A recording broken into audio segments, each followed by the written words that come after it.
We're at Roger Popple Nature Area, just on the edge of Reedsburg here by Webb Park. This is the first of a series of places that if you have to be home during this time, there are not a lot of people that come here to these places that I'll be showing you over the next few days. And it's outdoors, so it's probably healthy areas to be visiting. It's great to get outside and walk around. It's a little chilly out here right now, but as we go into the woods, it'll be less windy.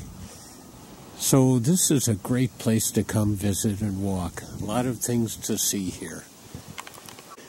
This is the walkway to the entryway, one of the entryways, and just last week this was all underwater over here. You can see birds, and there's a frisbee golf course here. You could play frisbee golf. There's a great pond. You could bring a kayak over. You can watch and listen to the geese.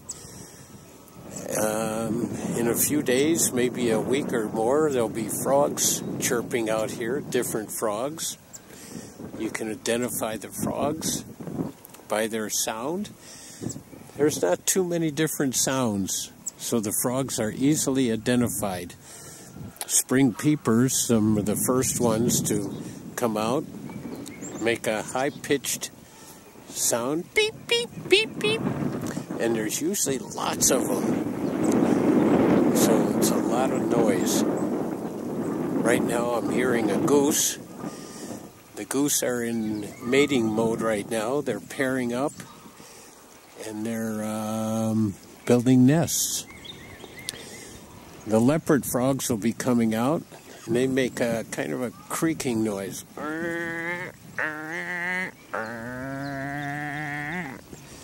Green frogs, wood frogs are interesting. They can freeze. They're a bit bigger than the peepers, smaller than the leopard and green. They're kind of tan with a black mask, and they sound a little bit like a duck.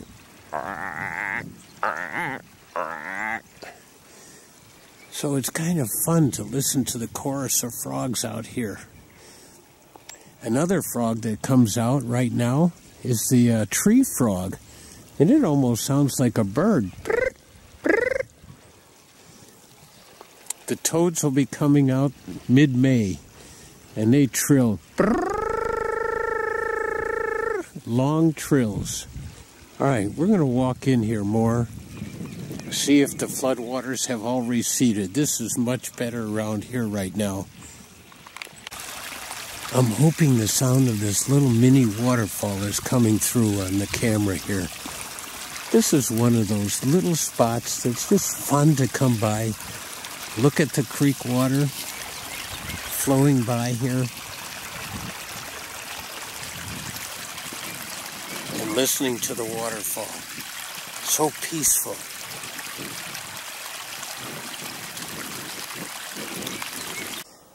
Just inside the woods here is a vernal pond, a unique habitat because it freezes solid in the winter and it dries up in the summertime, and yet there is so much life in here. And around the edges there are great plants called sedges, and there's a little expression, sedges have edges. And they have these wonderful seed pods that look like primitive medieval weapons. And their stems are triangular, so you just go down and stand near them and twirl the stems in your hand, and you can feel how it's a triangular edge. So this pond is a breeding spot for frogs, and it's very small. So you don't want to take any tadpoles away from here because then it would deplete the supply of them. So it's got tadpoles and it's got frogs. You can get up close to them here. You can see them jump into the water. You can see their little heads popping out of the water, of the frogs, not the tadpoles. But then there's smaller things. One of the less likable things are the mosquito larvae. But mosquito larvae and the mosquitoes are great food for the frogs, so it's a balance here. Unlike other ponds where there's nothing that eats the mosquitoes in the puddles around town. There's fairy shrimp, which are about a ½ an inch long. Sometimes in the back of comic books they advertise sea monkey eggs. And sea monkeys are just another name for fairy shrimp, and here you can find them in the wild. You've got to get up close to the water, though. They look like little things swimming upside down with multiple legs and long tail and big eyes. One of the best places to see them is if you can lay down on one of these logs and just get up close to the water. Other things that are in the water are water fleas, and they're not to be confused with animal fleas or fleas that get on people. They don't. A cyclops, too, is another little thing that's in the water here. It looks like it's a very tiny little critter in the water, like one eye, no real head, and big feet coming out of its front. And it just swims around. And then if you would take this water and put it under a microscope, you'd see all kinds of things. It's just a wealth of life in these vernal ponds. This was all underwater last week. And you can hear the geese now. See them? These are great areas for the geese to lay their eggs and raise their babies. And it's just great to come back here and see all this wildlife.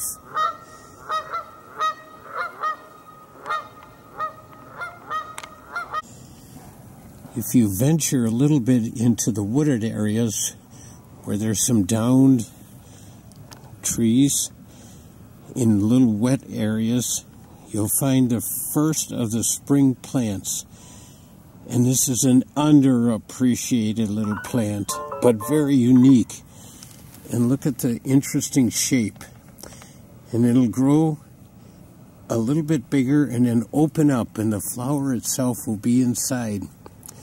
But it's not a big, beautiful flower or a very dainty one like spring beauties or hepatica. It's called skunk cabbage, and it doesn't even smell pretty. But the unique thing, it was in this form last fall. And it had lost its big leaves already that it had during the summertime. And those big leaves, if you'd step on them or tear them, they would smell like skunk. And then after it lost its leaves, it took this shape again, and it stayed this way under the snow. And as the days became longer, it would grow and even grow up through the snow. They're all around in this area. And then instead of bees coming to pollinate it, or butterflies, it has the flies that like that stinky smell. And when they go inside the flower, it's a little bit warmer in there too. So they not only get the nectar and the pollen, but they get a little warmth in there. Such a neat little plant. And like I say, it's underappreciated in there. There's some more in there. They're all over in the wetlands, and it's such a great little shape. Here's one that's starting to open up a little bit. You can just start to see the flower inside of it. What a unique plant. Having this area so close, you can come by many times and see the differences. You learn the rhythm and the flow of nature here. And there's a hint of green out there, quite a bit of green. Whereas I've said last week this was all underwater. And now all those nutrients and all that water are going to help it to grow and be green and just be a great place for deer, raccoons, coyotes, all kinds of animals, skunks, otters. One of my favorite spots in the nature area here in Popple are the bridges. And this one in particular, because it has no railings. You can lay down on it and just watch in the water. Again, this bridge was not accessible last week. The water was way up over the banks, and it was covering the beginning and the end of the bridge here. But now we're going to be walking out to it, and it'll be muddy, but it'll be worth it. Here's a little inlet to the pond, and if you look out, there's trees on either side, and if you use your imagination, it looks like a big eye. Some of the local kids around here many years ago have named this the Eye of Life spot. Kind of cool. Now, if you look down lower here, there's lots of debris. Branches and leaves, not garbage, but natural kinds of things. And this is a natural process in the lakes in Wisconsin. They're all dying. That sounds sad, but it's a natural process of the leaves, and during the winter time the plants die and they go to the bottom and they keep making the sediment deeper and deeper. And that's got a great word. Eutrophication. It's the natural process of the lakes filling in and actually dying, because as the things die in the water, they use up oxygen, and it's not good for the fish and it's not good for the rest of the plants. So some of the lakes, they have people come in and dredge them, and that helps sometimes. But it's a natural kind of thing, and it creates a new habitat, maybe more for salamanders or other bugs. I see some ducks out there. We were talking about geese earlier, but now there's ducks out there too.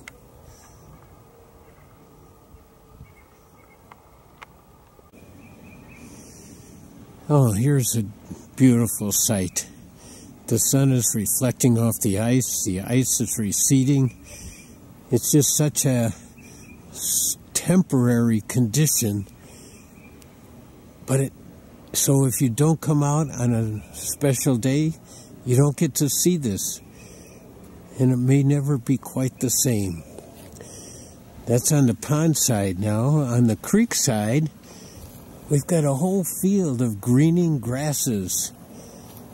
And the creek itself, it's still high, but it's within the banks. And I'm hearing birds. What a peaceful place. Just checking out the bridge. That bridge has been replaced many times. Floodwaters have washed it out each time. It seems like the city has done a great job this time with how they have put in such a sturdy bridge in such a beautiful area, close to the Baraboo River and Hay Creek here.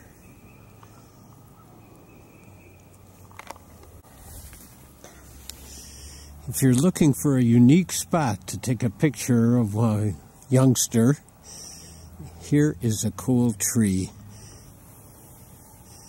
It's not an unusually big tree, but it does have an unusually big hole in the bottom there. And it's big enough for maybe even a 10-year-old to fit into. And, you know, if you don't mind maybe a few spiders or some bugs, It's a very unique one, and there's this little smaller one over here too. There might be trolls in there, or maybe it's a fairy house. One never knows what you'll find out here. Now, the people doing their frisbee golf have cleaned away a lot of the invasives out here, so it's a fairly open area. As you can see, there's still some wetlands out there along the river. It hasn't completely dried up yet from the high waters. Oftentimes we find garter snakes out here, and they are not harmful. They don't want to be near people. So when you see a snake, you don't need to be afraid of it. You don't need to kill it. Just appreciate how it wiggles and gets around. It's such a unique way of moving. And they blend in so well. They are really unique critters. And they're reptiles. They're cold-blooded, so they're not out yet. Here's where Hay Creek and the Bearable River come together. Now, a lot of people from the area here take the Bearable River for granted. But actually, it's unique in the whole United States because of the dams in the main channel have all been taken out. And so it's 135 miles of free-flowing river now. Whereas before it used to have dams, and that caused quite a bit of upset in some of the communities because they had the mill ponds. But the DNR decided that it would be healthier for the fish if they took out the dams, because the dams would slow the water down, the water would heat up, and then only the invasive fish would be happy there. So now with all the dams out, there's more walleyes, more northerns. I've even heard of muskies being caught in the Bearable River. So it is famous for that reason. 135 miles of reclaimed free-flowing river now. We have just seen a small part of the area back here in Popple Nature Area. There's pathways that go all around it, go in toward town, go out more into the countryside, and the pathways that are there are all circular, so you can't really get lost. If you stay on the path, you'll eventually find your way back again.